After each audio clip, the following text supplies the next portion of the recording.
today we're going to be flattening a Mongoose mountain bike. This is a very popular bike for international programs, just because it's a mountain bike, and most of our partners ask us to send them mountain bikes. The unique features on this are the wide tires, because a lot of our partners utilize trails and roads that require a wider tire riding conditions. So the first thing when flattening a bike, after we've kind of qualified it for our international partners, is you want to flip the bike upside down, like so. Make sure the saddle is being protected either on a rubber mat or a piece of fabric. And then you want to do the pedals first. You get a 15 millimeter pedal wrench here, and you want to then find the groove within the pedal itself, so it inserts like this. You could also do it on the other side as well, depending on what angle is best. And you want to position yourself so you're in front of the bike and you're creating the pedal wrench is parallel or horizontal with the kind of frame or the top tube, and then you want to press down on it and then rotate it like this, and you want to hold the pedal wrench and the pedal and then rotate the cranks so it comes completely off by de-threading it, and it comes off like that. Remember, I was mentioning it has these two flat ridges right there.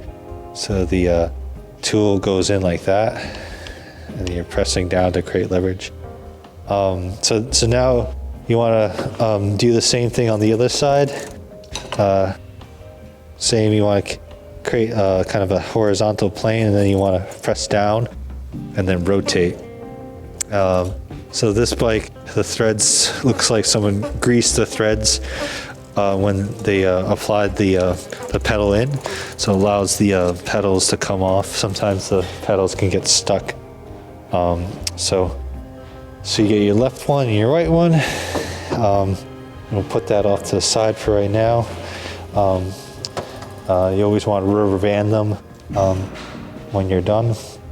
Now we're gonna flip the bike right side up and kind of slowly work your way front to back.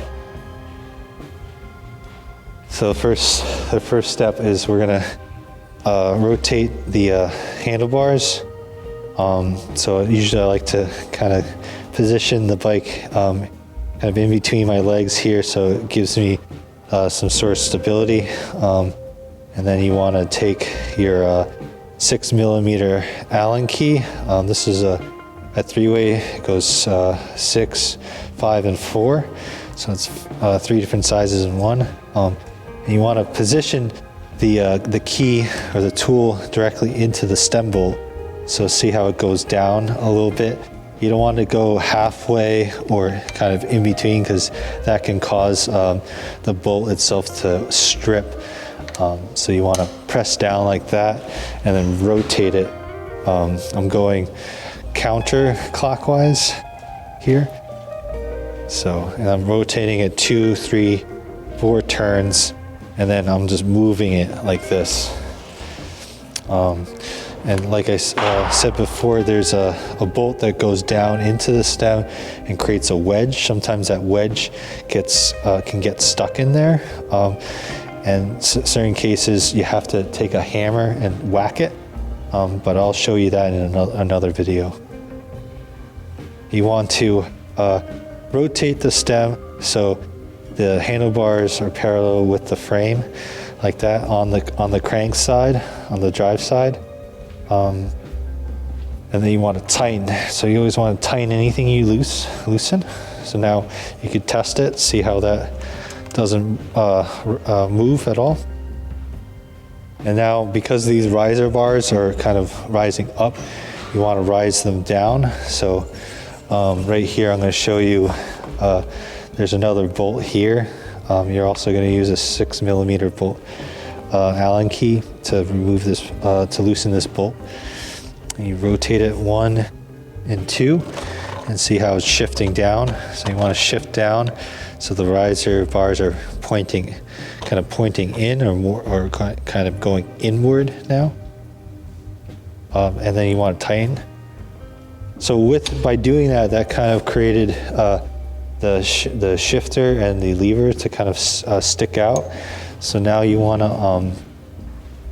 to rotate these downward so they're underneath the risers. So you're going to take your 5 millimeter here, loosen that, 1, 2, 3 turns. You're going to do both of them, 1, 2, 3, okay. And now you kind of rotate them down like that, so they're underneath the risers. You're going to do the same thing for this one too, okay. So now that's done, and the next thing is you want to take these shifters, these grip shifters, and see how they're sticking out. So you want them to rotate inward, because if you left them in there and when we start packing the container, these can get tied up and bunch up, and they can get destroyed or broken. And we want to try to ship bikes that are intact, because the bikes typically are in somewhat of a rough used shape to begin with. So we want to do send them as minimal work as possible. So I'm using this micro Allen key to get into this this part right here. Rotate it 2 or 3 turns, and then as soon as it loosens up, you rotate it inward like that, and then you tighten it back up again. Okay. And you're going to do the same thing here. You're going to find that sometimes you got to look hard. I think it's somewhere around here, right here actually. So these are a little hidden sometimes, but they're there. And depending on the type of shifter and model, the different tool might change, but it's all in general principle, and they're all kind of universal. So that's how you rotate the brake levers and shifters. And then the last step we want to do now is the saddle. So we're gonna kind of move it back to the back here, and keeping in mind always putting the bike kind of in between the legs here to kind of create stability. So for this one, we're gonna remove the saddle and use a 14 millimeter combination wrench here. And we're gonna just rotate that a couple turns counterclockwise until the seat post clamp starts to move and rotate. And we're gonna keep this one with the saddle because it's a universal clamp. It fits this type of seat post, so we can keep this with the saddle. So we're gonna put that off to the side here, because the seat post is kind of elevated a little high, so we're gonna drop it down. Usually we want at least 1 inch, maybe 2. You don't want to drop it all the way down, and then you want to tighten the seat post quick release so it's stable. So now the bike is considered flattened, and it's ready to be brought to our warehouse facility, and then hopefully in not too long from now we're going to be shipping this bike to one of our overseas partners.